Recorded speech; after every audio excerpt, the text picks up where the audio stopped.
And welcome to Reasoned UK with me, Darren Grimes. I'm absolutely delighted to be joined by Andrew Rosindell MP, who was recently, unfortunately, sacked by Boris Johnson as one of the government's trade envoys after he rebelled by voting against the latest raft of coronavirus lockdown restrictions. Andrew, now, thank you first of all for joining, but you loved your role as a trade envoy. Why do you lose it to take this principled stand? Well, I'm very puzzled by it, to be quite frank. A trade envoy, I think, should be above party politics. You're representing your country, promoting global Britain, promoting trade and cooperation with other countries. And we have Liberal and Labour and crossbenchers who fulfil that role as well, and they don't vote with the government. So it is bizarre for me to find that the whole global Britain agenda is basically binned on the fact that I didn't agree with a curfew. Well, okay, I think the two things should be separate. And I think that muddling up how we vote in Parliament with our separate role of promoting trade with other countries, I think the two things are very separate. And the government really should understand this. And to lose my role over it just seemed rather petty and counterproductive. Did you know it was going to happen? Did you anticipate it? No, I honestly thought, I told the chief whip that I was going in to talk about why I rebelled, why I disagree with the way the government is handling the current crisis, because I thought he'd genuinely want to know what people like me think. You know, I'm a constituency MP. I talk to real people every day, and I know how people are feeling. And I was rather hoping he'd want to know what's really going on out there. But no, the first thing he said is, "You didn't vote with the government. Therefore, we're going to relieve you of your trade envoy role." And I was pretty flabbergasted, not because I'm worried about having the role particularly. You know, it's nice to have, but I'm more concerned about how the government are reacting to this. Instead of wanting to solve people's concerns and to look at the real effects of the approach they're adopting, they're more concerned about punishing, you know, what I normally am, which is a loyal MP to the party and a supporter of Boris Johnson. So I just think they've handled it very badly, personally. Do you think lockdown is becoming worse than the disease itself as far as the huge damage on the economy and people's mental health is actually concerned? And actually, of course, being diagnosed with cancer and things like that, it's having a real knock-on effect, isn't it? I do, unfortunately, Darren. I think I think we're going to rue the day we adopted this stance. I understand that we should do everything possible to protect the vulnerable and to go about our lives in a responsible way that does not put anyone at risk. There's all kinds of things we can do along those lines. What I think is a disaster is witnessing the economy spiraling into the gutter. And that is what I fear most, that we're going to go through years of a very deep and unpleasant recession, businesses closing, millions of people potentially losing their jobs. But as you've just said, also, we're now seeing very clear evidence that by prioritizing the virus, we're forgetting about people with other diseases and other illnesses. And there are people that are dying of things because they've not had the medical treatment that they need. In my own constituency, people are now waiting for 3 months for blood tests. So I think that's frightening. I just think the government are getting this wrong now.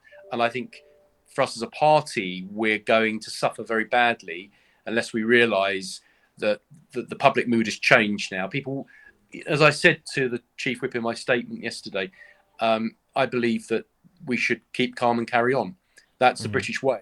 The British way is not to close everything down and go into our shells. And we've got to face things. And I think by facing it, we will be far better in tackling it than by currently closing everything down and leaving us with a far greater mess, which will go on for years.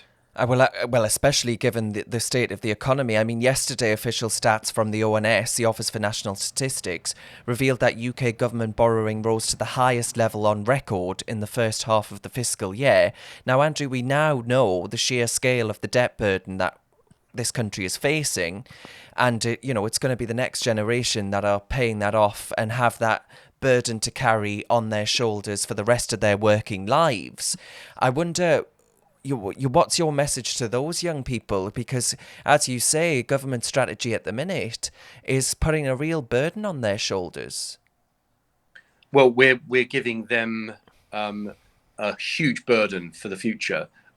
We are laying the foundations for years of debts that will need to be repaid. This money is not free. This is the problem. If governments give money away, people are very happy with it when it's happening, but they soon will have to realise that it's not money that we can just forget about and wipe off those debts. That money has to be paid back, and I think that the debt we're accruing, plus the economy going in a spiral downwards, this is a recipe for many years of a catastrophe, which a younger generation will bear the brunt of.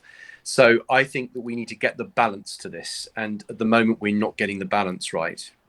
Now, you mentioned being worried about the impact that this will have on the Conservative Party electorally. I wonder, why do you think that'll be the case? Do you think the Conservative Party are offering Sir Keir Starmer actually the ultimate opportunity here? Because in December last year, it would have been, of course, completely fanciful to suggest that the Labour Party could come back so quickly after the Tories won an 80-seat majority. But actually, you think if the government if this continues as their strategy, they are going to suffer electorally. I think that's true, and I think that if people, up until now, I think people have believed the government's generally doing the right thing, not been happy about everything, but I think now it's changing, and people are thinking, is this sustainable, and what will be the long-term impact? And if come the next election people feel that it's been mishandled, then clearly we will suffer electorally, and that worries me as well. So for all those reasons, I'm urging the Prime Minister to rethink the government strategy. I really am, because I think that there's only 44 of us, I think, that rebelled last week, but I can tell there are many more MPs that were thinking of rebelling. I think I would say, it's getting on for half the parliamentary party, which isn't very happy about what's going on. It's not sustainable to have one lockdown after another lockdown and restricting everything. Nothing, that's going to solve nothing in the long term. So a change of direction on this is desperately needed.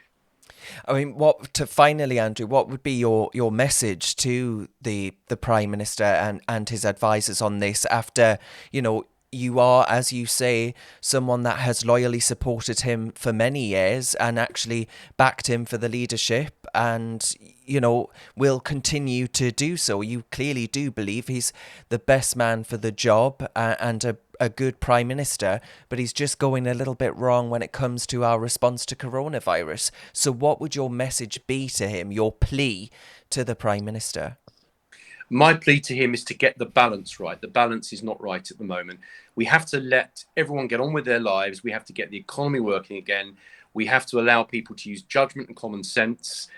We don't want the state dictating to everybody and locking people down constantly. That is not the way to solve this. But at the same time, we need to do everything that is responsible to protect the vulnerable and to minimize the effects of the virus. So there does need to be a very quick change in the way the government are approaching this, because public support will wear thin if it doesn't change very soon. Well, I hope you're right, Andrew, because I don't know how much longer we can go on like this. I really, really don't. But anyway, I'm grateful that you've taken a principled stand and been so outspoken on this, and I'm sure I'm not alone in that view. So we wish you very well, Andrew, and thank you very much for your time. Thank you, Darren. It's been great talking to you, and see you again soon.